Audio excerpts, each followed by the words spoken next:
my second home. It is, isn't it? We always meet on those couches, but in different settings, don't we? Yeah, it's good to be back. It's nice to see you guys again. I've seen a lot of friendly faces today. That's good. Nice welcome. Today we are in the beautiful city of Neuss. Did I pronounce it correctly? Yes, good. No one knows. No one knows. Because it's next to Düsseldorf, and I made a mistake today that I said to somebody, welcome to Düsseldorf, and it's not. We're not in the Düsseldorf anymore. Wow. So we're in a city called Neuss, which is very... Very nice. Exactly, very nice. I'm sure I'm not the first one to do No, that. you're not. That's why I'm double laughing. It was Halloween a few days ago. Did you costume up? Oh yeah. I went big this year. Tell us. So I was in London, and I went to this party that the theme was fairy tales gone wrong. And so my friend was already dressing up as a character from Alice in Wonderland, and he was like a playing part. So I went to the costume shop and I said, what can I be from Alice in Wonderland? They said, Alice. And I was like, yeah, but that's kind of boring. Like, I want to be something more creative, and it has to be gone wrong. So I decided to take all the different elements from the different characters and put it into one, like, just completely crazy character. So I had the Alice dress, I had the Mad Hatter hat, I had a bunny tail and a stopwatch, and then I decided I'm going to do Cheshire Cat makeup.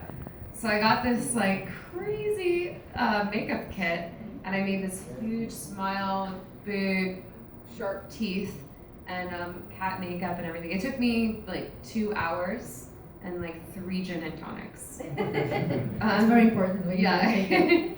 Which was a recommendation of the person who sold me the makeup. Fair enough. It's on the packaging, you know? Yeah, it was like, drink half a gin and tonic, then paint the nose, then drink the rest of your gin and tonic. And, no, just kidding. I took that instruction for myself. Fair enough. But that's impressive that you made such a complex makeup yourself. Thank you. It could have gone terribly wrong. Yeah, it could have. I'll be honest. Like, I didn't know what I was doing. I got really into it. And apparently I was really intense. Like, my friend came in and said that I didn't even notice her, and was just like staring at the camera or at the mirror, like listening to bad music. What is bad music? I don't know. I mean, apparently anything other than Tchaikovsky is not acceptable. I don't know. My friends have weird taste. Yeah, you have weird friends. Yeah, I know. I love weird people. They're the best. Yeah, that's why we love horror fans as well. Yeah. We are weird people, aren't we, guys? That was a mixed reaction. It's like weird. Of course, one of the reasons that you're here with us in this Horicon, it is because of the Spit on Your Grave. It is a very powerful role and a powerful movie. Were you afraid of taking that role? Yeah, I was. I was only afraid of it for a short period of time. Mainly just being, portraying a woman that's that victimized. But obviously, having the last word changes that a lot. And kind of nervous about like, oh, I'm gonna get nude in front of everybody, and that's gonna be weird. But I quickly realized what a great opportunity it was to play such a wide range of character, and it was pretty quickly that I jumped in with 2 feet and was ready to go. Were you not afraid that because it's a remake that would be maybe weirdly recepted by the audience? Yeah, I didn't realize it right away, but as soon as there started being any kind of publicized, information about us doing that film, there was definitely a lot of backlash and a lot of skepticism from everybody. The horror community, really cherishes the original, and it's groundbreaking in so many ways. And so, I didn't really understand the depth of the, passion that people feel for the original I Spit on Your Grave until all those articles and editorials started coming out, and people were like, how dare they? I'll spit on their grave. And I was like, oh God, keep it cool. Then it was scary. Yeah, it was scary. And I think, I know personally, I try to do, pay my homage to the original in whatever way, whatever small little thing I could do in my performance, or just the way that I spoke about it and said, how much I respected the original. I think it made a difference, and then we pulled it off. But making a movie is hard, and making a better movie is even harder. And true. It's a big challenge to make better or equal than to the original. So many horror movies did not make a good remake. Yeah. We have a list. Yeah, I've heard. Yeah. I've heard. So I'm glad on the for the most part we're on the better side of that. Definitely, most definitely. Was it challenging for you to prepare for the role, both from the actor side, so like physically and mentally as well? Because psychologically that must be pretty difficult. Yeah, I don't think there's any way you can prepare yourself to, when you're acting, you're becoming a person. And so I don't think there's any way for you to prepare yourself to be, physically assaulted and gang raped by 5 men and left for dead. Like, how do you, okay, I'm going to get ready for this. No, there's no way that you can understand that, right?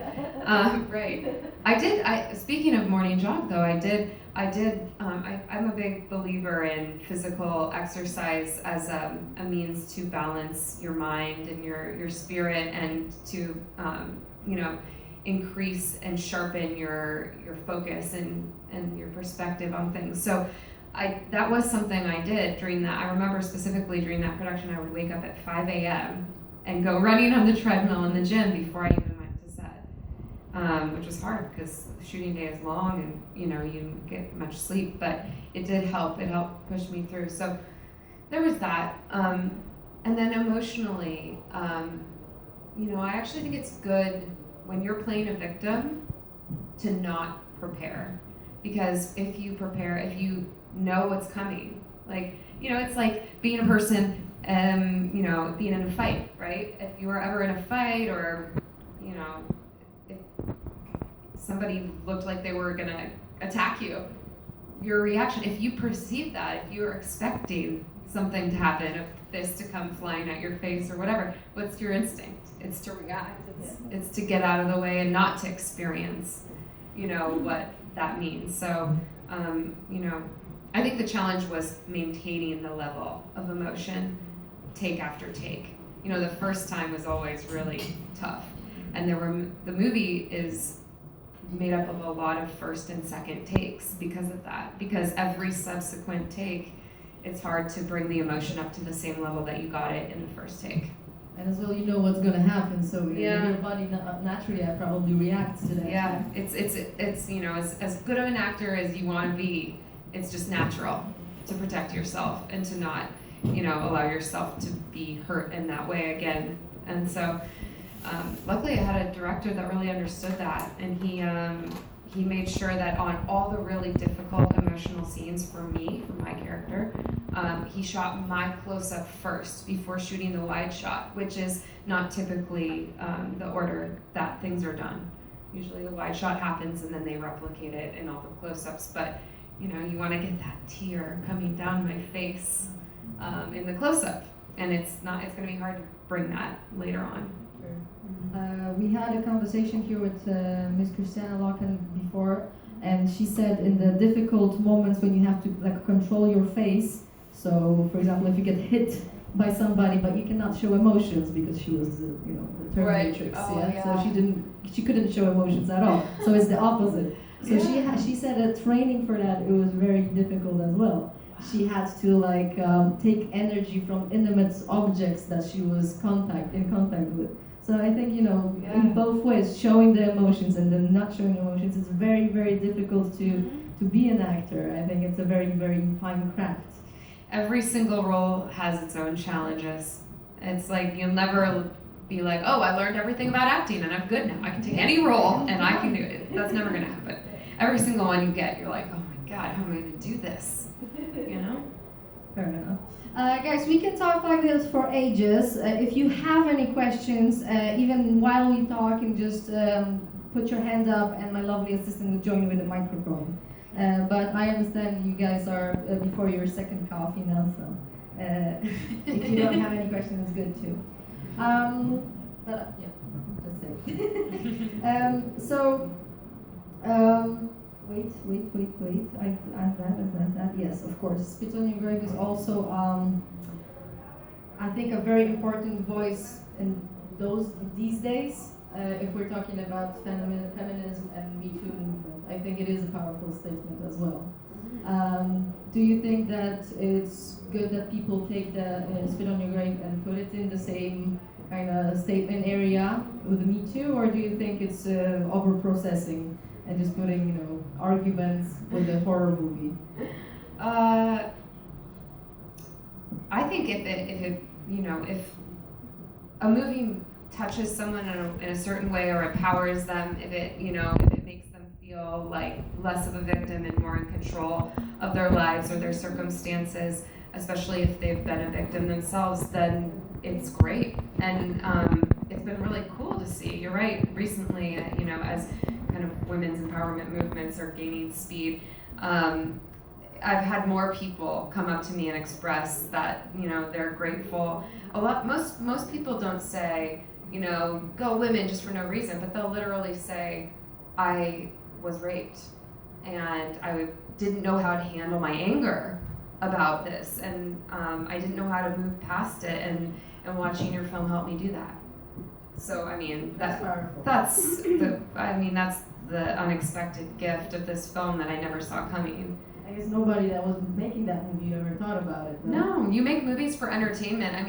I guess nowadays there's a lot more people making movies for political reasons, which is great. I think the more, we can see honest portrayals of all sorts of different types of life and places and issues and things, it just educates people and creates more tolerance. But movies are really made for entertainment, and that's all I ever wanted from this movie. A lot of people asked me when I was first making it, a lot of interviewers asked me, do you think this is a women empowerment film? And to be honest, I was completely surprised by that question, because I'm like, no, I'm an actor and I got a job. Like, I'm just glad I got to, be in a movie, and I hope people are entertained by it. But this one, it's gone deeper, which has been surprising and really cool. It has the cathartic qualities, when Yeah. people watch it, like the Roman or Greek plays as well. Yeah, exactly. So, do you watch movies only for entertainment, or do you watch horror movies for entertainment? No, I'm a total wuss. I never watch horror movies. Really? The balance.